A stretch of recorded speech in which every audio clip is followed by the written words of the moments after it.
يا ذا الجلال والإكرام على دين الإسلام.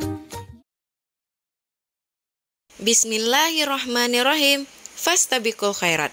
Anak-anak ibu, yuk kita ingat pembelajaran sebelumnya tentang bentuk-bentuk pecahan. Yang pertama, pecahan biasa. Yang kedua, pecahan campuran. Yang ketiga, pecahan desimal. Dan yang keempat, persen.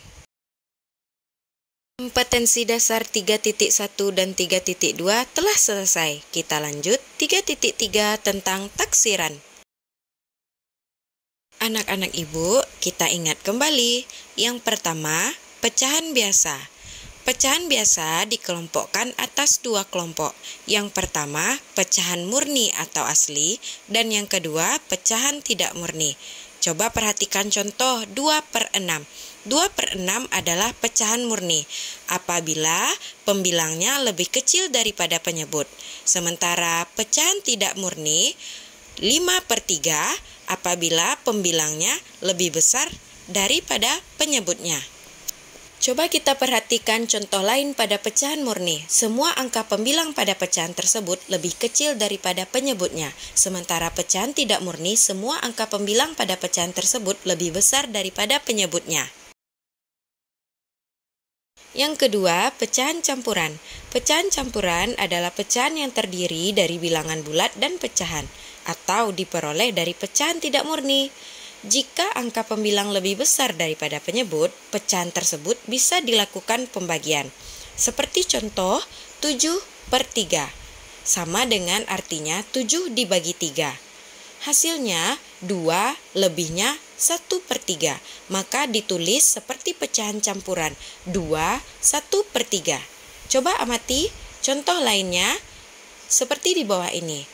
5/4, artinya 5 dibagi 4.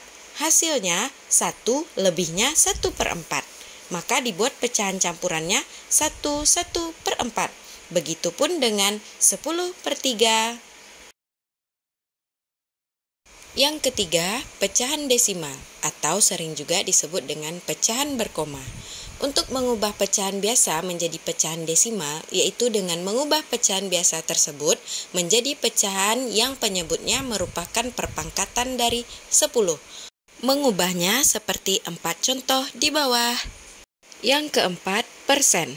Persen adalah per 100 yang dilambangkan dengan tanda persen. Cara mengubahnya ada dua. Yang pertama, menjadikan penyebutnya 100.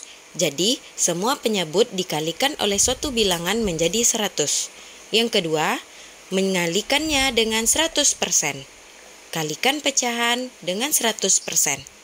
Kita masuk pembelajaran baru, yaitu taksiran. Taksiran disebut juga dengan perkiraan atau kira-kira dan disimbolkan dengan tanda sama dengan yang seperti bergelombang. Dan pada bilangan cacah terdiri dari taksiran atas, taksiran bawah, dan taksiran terbaik. Perhatikan angka 1 sampai 9 yang telah Ibu buat.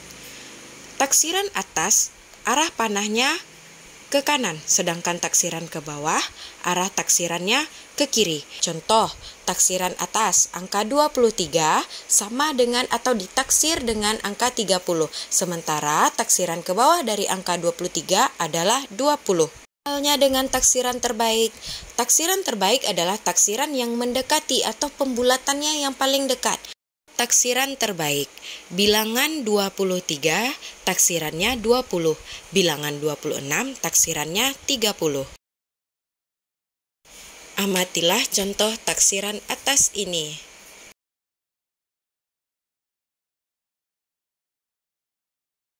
Contoh taksiran bawah.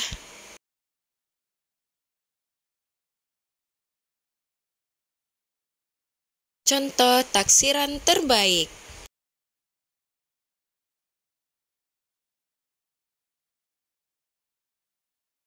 Nah, bagaimana taksiran pada pecahan? Selanjutnya ini kita bahas tentang taksiran pada pecahan, desimal, dan persen. Nah, coba amati contohnya. 8/10 dikali 9 5/7. taksirannya 8/10 itu dibulatkan dan lebih dekat dengan 1. Mengapa? 8/10 sama dengan 10/10, dekat dengan 1. Sementara 95/7 dibulatkan lebih dekat dengan 10. Maka hasil taksirannya 1 dikali 10 sama dengan 10. Hijau desimal. 16,8 dikali 2,4 ditaksir mendekati 17 dikali 2.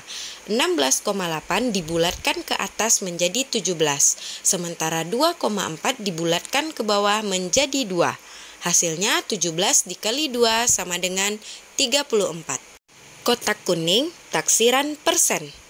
23% dari 195 ditaksir, 23% dibulatkan dan lebih dekat dengan 20%, sementara 195 dibulatkan ke atas menjadi 200.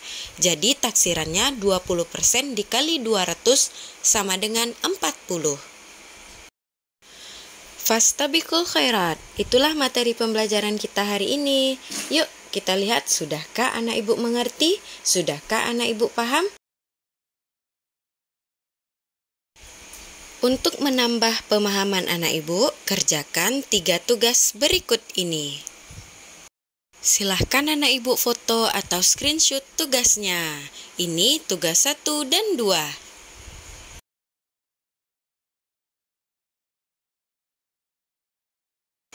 Tetap semangat, ingat anak-anak ibu, tetap patuhi protokol kesehatan.